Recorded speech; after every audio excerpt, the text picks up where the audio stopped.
We are addressing an audience which has little time on their hands, is easily distracted, and is constantly bombarded with information and data.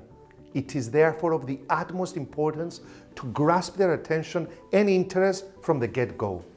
Setting the context right should be your number one goal. To illustrate the above, let me give you an example that happened just recently.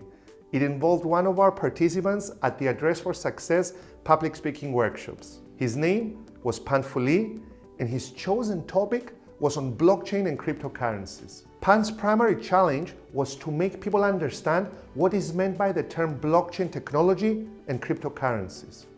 Once he had overcome that fundamental hurdle, he would be in a position to explain how governments, businesses, and individuals could benefit from adopting these new technologies. By the time I sat down with Pan, he had already decided to start his presentation by defining both terms.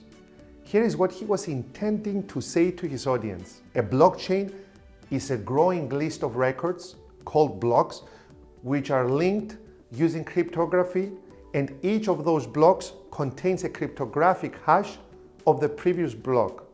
And by design, it is resistant to modification of the data. He then went on to explain cryptocurrency. A cryptocurrency is a digital currency in which encryption techniques are used to regulate the generation of units of currency and verify the transfer of funds. On hearing this, it was obvious to me that if Pan proceeded as he planned to, he was almost certain to confuse and ultimately lose his audience. Getting an audience to lean in with interest, especially on a topic that very few people may easily relate to, can be hard. It requires the speaker to find a way of linking the difficult subject to the everyday reality of the listener. After careful deliberation with Pan, I propose that he begins his presentation in this way. My grandmother used to keep her money underneath her mattress. My mother used to keep her money in the bank. Where do you think we will be keeping our money by the time we're halfway through the 21st century? This introduction gave Pan access to every eyeball and every brain cell in the room.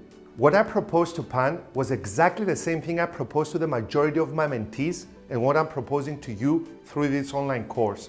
And that is to use real-life analogies and examples that people can easily relate to. To use simple expressions so that your audience does not need to overthink to understand you. Thinking absorbs our attention. Therefore, if you make your audience think, you limit their capacity to listen deeply to what you're saying. In Pan's case, the analogy was on banking safely in a future where technology is leading the way. In your case, it can be something entirely different. What I always say is that two things that every human understands is money and the weather.